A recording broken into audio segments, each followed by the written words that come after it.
नमस्कार दोस्तों, जय हिंद। हरियाणा में सूपड़ा किसका साफ होना था? सूपड़ा साफ होना था एग्जिट पोल के मुताबिक बीजेपी का। लेकिन सूपड़ा साफ किसका हो गया? कांग्रेस का।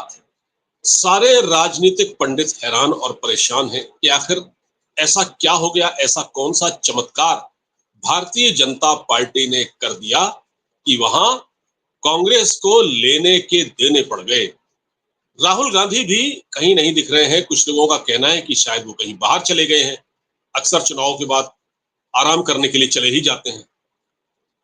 पर सवाल ये है दोस्तों कि जो ये अप्रत्याशित अनएक्सपेक्टेड जीत मिली है बीजेपी को, जिसके बारे में सारे लोग ये कह रहे थे कि इस बार तीसरी बार बीजेपी सत्ता में नहीं आएगी, लेकिन बीजेपी ने जैसे मध्य प्रदेश जैसा ही क्रम दोहरा दिया, जहां मध्य प्रदेश में भी यही कहा जा रहा था कि इस बार शिवराज सिंह चौहान के खिलाफ लोकसभा चुनाव में बड़ी एंटी इनकम्बेंसी है, क्योंकि लगातार 4 बार से वो मुख्यमंत्री हैं, अब नहीं बनेंगे।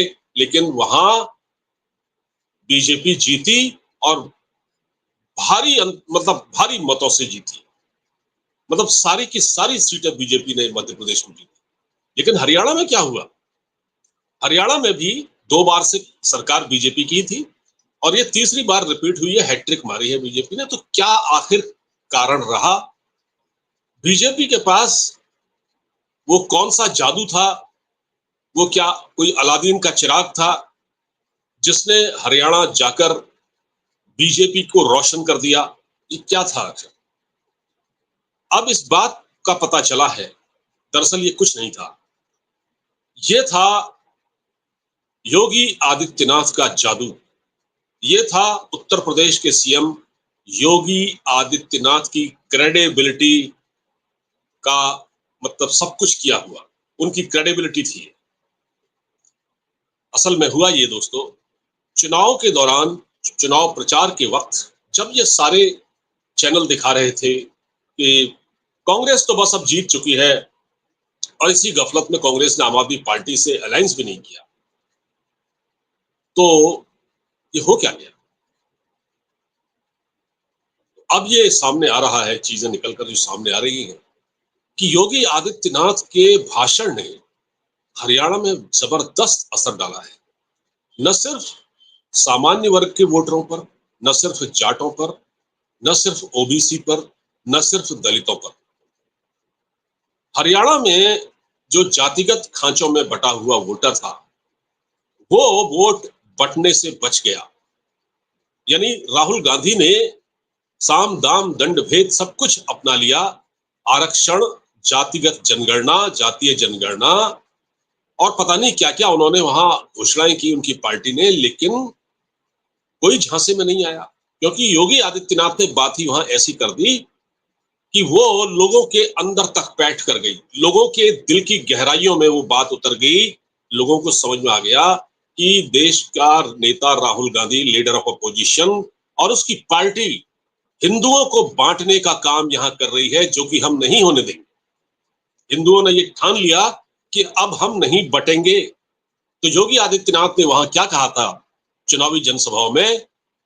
वही जो उन्होंने पहले कहा था, यूपी में कहा था एक जगह, बटोगे तो कटोगे। सेम हरियाणा में भी उन्होंने अपनी जनसभाओं में कहा कि बटोगे तो कटोगे हिंदुओं, बटोगे तो कटोगे, एक रहोगे तो मजबूत रहोगे। ये योगी आदित्यनाथ का नारा था। यही वजह है कि हरियाणा में 17% ओबीसी वोटर हैं, जिसमें से 14%, जिस 17 ओबीसी, माफ कीजिए, 17 ओबीसी कैंडिडेट में से, 17% नहीं, 17 ओबीसी कैंडिडेट में से 14 बीजेपी जीत गए। और देखिए, जातीय जो धार्मिक ध्रुवीकरण, पोलराइजेशन भी बहुत था वहां पर, पोलराइजेशन बहुत था। और इसी वजह से नूह दंगों का आरोपी मामिन खान वहां चुनाव जीत गया 98,000 वोटों से, क्योंकि जो मेवात का जो इलाका है जहां दंगे हुए थे और जो दंगों का आरोपी था, वो चुनाव जीत गया कांग्रेस की टिकट पर। कांग्रेस के टिकट पर मामिन खान वहां चुनाव जीत गया। और कांग्रेस कहती है कि हम ध्रुवीकरण की राजनीति नहीं करते। वहां जानबूझकर इस शख्स को वहां पर कांग्रेस ने उतारा और वो जीत गया। तो मुस्लिम बहुल इलाका है मेवात 100%, तो वहां सब कुछ उन्हीं का सिक्का चलता है, तो वो उनका कैंडिडेट भी जीत गया। लेकिन हिंदुओं को एकजुट करने का काम योगी आदित्यनाथ ने किया। यही दलित वोट भी नहीं बटा, दलितों को भी ये बात समझ में आ गई, तो काफी कुछ दलित वोटरों ने भी बीजेपी का साथ दिया, ओबीसी वर्ग के वोटरों ने भी साथ दिया। और जो एक जगह है हरियाणा में अहीरवार, वहां ज्यादातर अहीर उम्मीदवार हैं। अहीर अहीर वहां मतदाता है, उम्मीदवार नहीं है, अहीर मतदाता है। और कांग्रेस और बीजेपी ने दोनों ने वहां पर अहीर उम्मीदवारों को ही उतारा था, तो वहां भी बीजेपी को 6 सीटें मिली हैं। अच्छी खासी सीटें वहां बीजेपी ने जीती हैं। अब आप देखिए कि योगी आदित्यनाथ के सिर्फ एक नारे ने, बटोगे तो कटोगे, इस नारे ने हरियाणा में बीजेपी का झंडा गाड़ दिया, जिसकी उम्मीद किसी ने नहीं की, किसी ने नहीं की। और ये लगातार लोग बड़े बड़े एक्सपर्ट टेलीविजन चैनलों में बैठकर अलग अलग एंगल से बीजेपी की लान तान कर रहे थे। बीजेपी ने अपना मुख्यमंत्री बदल दिया, पहले बदला होता तो कैसा होता, नायब सिंह सैनी को उतार दिया, मनोहर लाल खट्टर को उतार दिया। देखिए, मनोहर लाल खट्टर के बारे में एक बात बता दूं आपको, जहां तक परफॉर्मेंस का सवाल है, खट्टर की परफॉर्मेंस खराब नहीं है। ये लोग बकवास करते हैं कि खट्टर ने वहां कोई काम नहीं किया। अगर वहां आप हरियाणा जाएं तो हर आदमी आपके सामने खट्टर की तारीफ करेगा। लेकिन क्योंकि उनको 10 साल होने को आए थे, 10 साल के बाद एक एंटी इनकम्बेंसी होती है, स्वाभाविक है, हो जाती है। लेकिन बीजेपी ने उनकी एंटी इनकम्बेंसी को भी इस चुनाव में प्रो इनकम्बेंसी में बदल दिया, और मनोहर लाल खट्टर की जगह लोकसभा चुनाव से पहले जब नायब सिंह सैनी को उतारा गया, भले ही वो बहुत ज्यादा कारगर न रहे हो, हालांकि वो अपनी सीट जीत गए, अच्छी खासी अंतर से जीते। लेकिन जो योगी आदित्यनाथ है, उनका जो जलवा वहां चला है, उनका जो जादू चला है, तो योगी आदित्यनाथ की एक साख है, एक बहुत ही स्पष्टवादी और एक ईमानदार राजनेता है योगी जी। योगी जी की साख ने वहां बीजेपी को बहुत फायदा पहुंचाया है।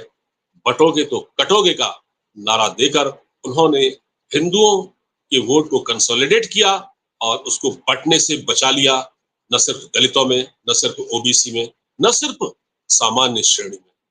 तो दोस्तों, उम्मीद है ये वीडियो आपको पसंद आया होगा। इसको शेयर कीजिएगा, चैनल को सब्सक्राइब कीजिएगा, लाइक कर दीजिएगा, लाइक का बटन दबा दीजिएगा। नमस्कार, जय हिंद।